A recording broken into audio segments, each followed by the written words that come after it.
The reigning Super Bowl champions did something nobody saw coming. Seattle let the Super Bowl 60 MVP walk in free agency.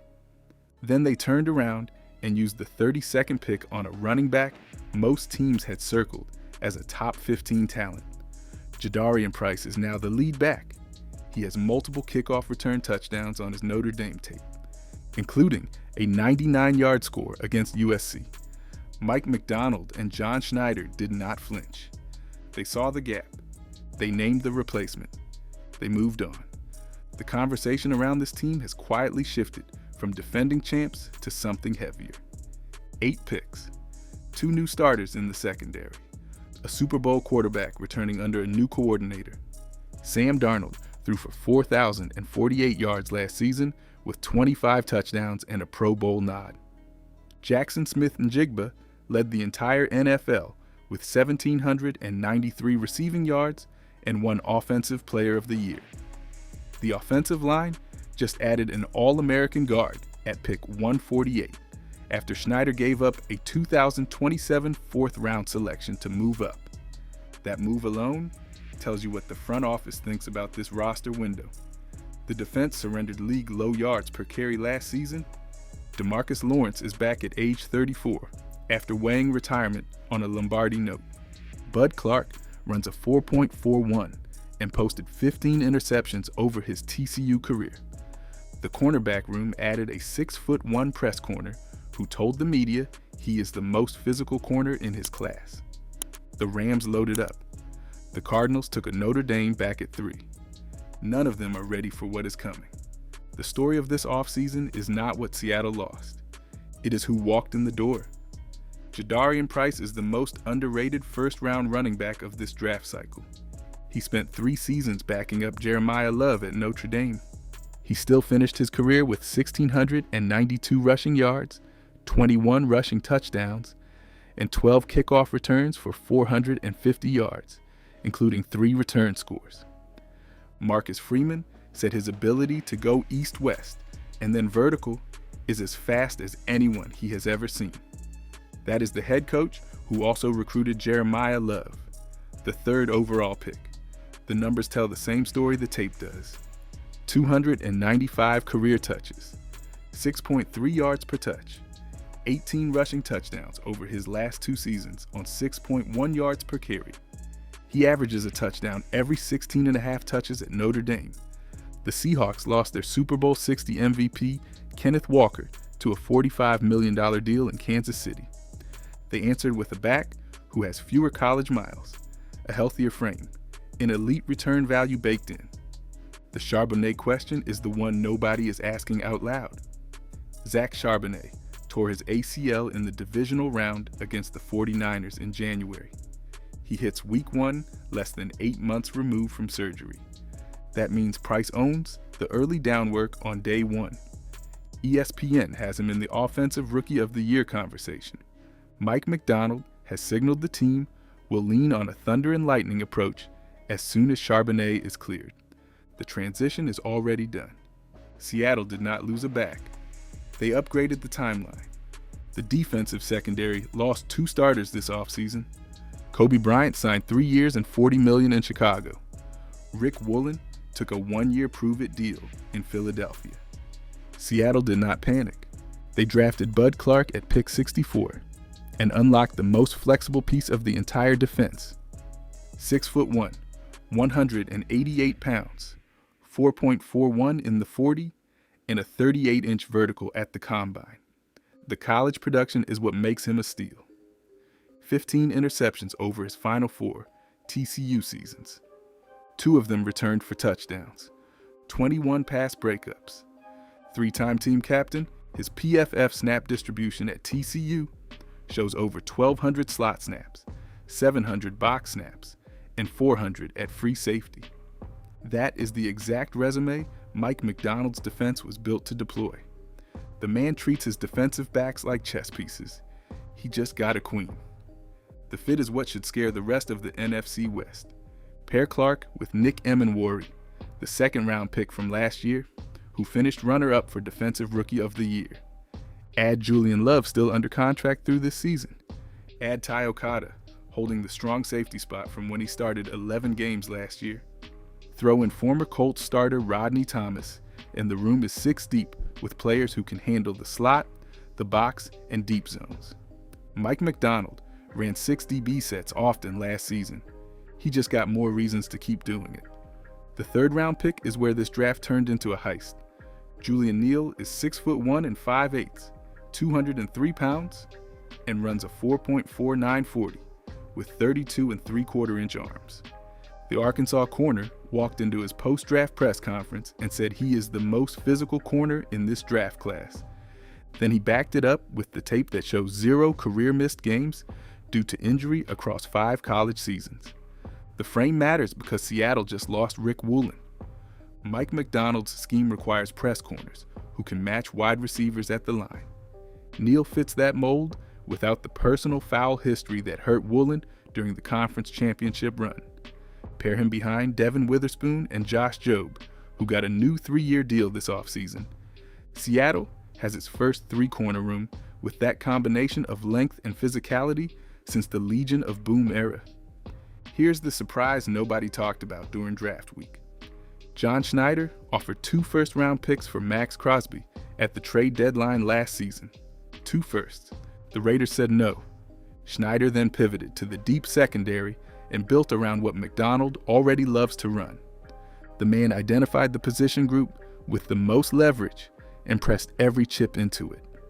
The Seahawks did not chase a name. They chose the system. 8 picks from 4. That is what trading discipline looks like. Round 1 delivered Jadarian Price at 32. Round 2 delivered Bud Clark at 64. Round 3 brought Julian Neal at 99 after a trade back with the Steelers. Round 5 required Schneider to burn a 2027 4th-round selection to grab Bo Stevens at 148. Round 6 produced Emmanuel Henderson Jr. at 199. Round 7 added Andre Fuller, Devin Eastern, and Michael Dansby. The running back room resolves cleanly. Price is the lead back. Charbonnet returns from ACL surgery as the change of pace. Emmanuel Wilson, signed in March from Green Bay, holds the 3rd spot. George Halani and Kenny McIntosh anchor the depth. Robbie Ousts stays at fullback. The Walker production, 1,027 regular season rush yards on 4.6 per carry, gets replaced by committee with younger legs and the same scheme. The defensive cornerback rotation gets younger and longer. Andre Fuller, out of Toledo, brings ball skills with 11 pass breakups last season. Michael Dansby transferred from San Jose State to Arizona and returned a 100-yard pick 6 in college. Devin Eastern is a 6'5" Minnesota nose tackle who pairs with Brandon Peely, Byron Murphy, Leonard Williams, and Jaron Reed inside. 8 picks, 2 new starters, 6 legit rotation pieces. The roster did not just survive free agency, it grew taller. The Rams loaded up around Matthew Stafford, who hits 38 before the season opens. Puka Nacua missed time again last season. Davante Adams signed his 2-year deal at age 33. The Seahawks beat them 31-27 in the NFC Championship after Sam Darnold threw for 346 yards and 3 touchdowns with 0 turnovers. Cooper Kupp caught a 13-yard touchdown against his old team in that game.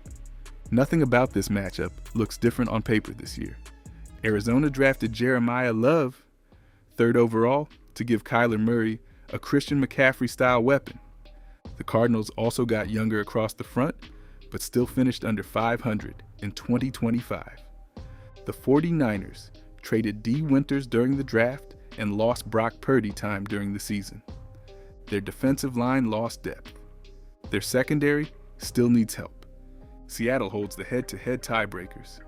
The Seahawks finished 14-3 last season. 3 ranking points scored at 28.4 per game. 8 in total yards, plus 191 in point differential, a franchise record. League low 3.7 yards per carry allowed. Number 2 in defensive run grade for DeMarcus Lawrence, per PFF. The defending champs return everyone of consequence on defense outside of Boy Moff, who walked to the Bengals on a $60 million deal. Mike Macdonald is one of the rare head coaches who calls his own defense. The blueprint is intact. This is where it gets weird. John Schneider has not traded up in the first round since 2019. He has tried and failed in every draft since. He is famously the trade-back king. Then on day 3 of this draft, he gave up a 2027 fourth-round pick to jump back into the 5th and grab Bo Stevens at pick 148. The pick required moving up one spot. The reason has been hiding in plain sight. Bo Stevens was a first-team All-American at Iowa in 2025. 6'5", 315 pounds. He started 13 games at left guard for the Hawkeyes line that won the Joe Moore Award as the nation's best offensive line. Number 4 overall guard in the country per PFF grading. Number 1 in pass block grading. Did not allow a sack in 581 pass block snaps over his last 3 college seasons. Did not allow a single quarterback hit in 2025. Iowa runs the same outside zone scheme Brian Fleury is keeping from Clint Kubiak. The right guard battle just became the most important position fight of the offseason. Anthony Bradford is in a contract year. Stevens is the long-term answer. Schneider does not burn future capital lightly. He saw a top 50 graded guard sliding through round 5. He understood the next 5 years of the offensive line interior were on the board. Last year, he found his starting left guard in the first round with Gray Zabel. This year, he found the right guard in the 5th. The line ages downward and gets better at the same time. The 2026 schedule has not dropped yet. The blueprint already has. Sam Darnold ran the second highest yards per attempt in the NFL last season at 8.3. Jackson Smith-Njigba just signed a 4-year, $168 million extension as the highest paid receiver in the league. Cooper Kupp returns.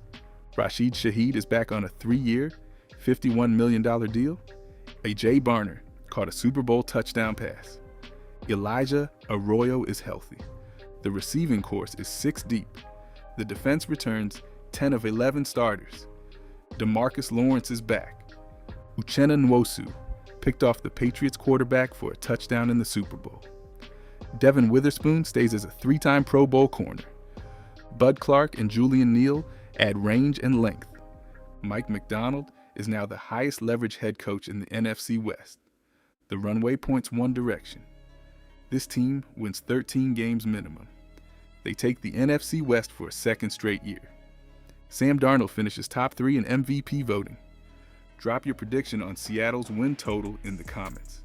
Subscribe before the next breakdown drops, because the 2026 schedule reveal lands soon, and we are walking the entire division opponent by opponent.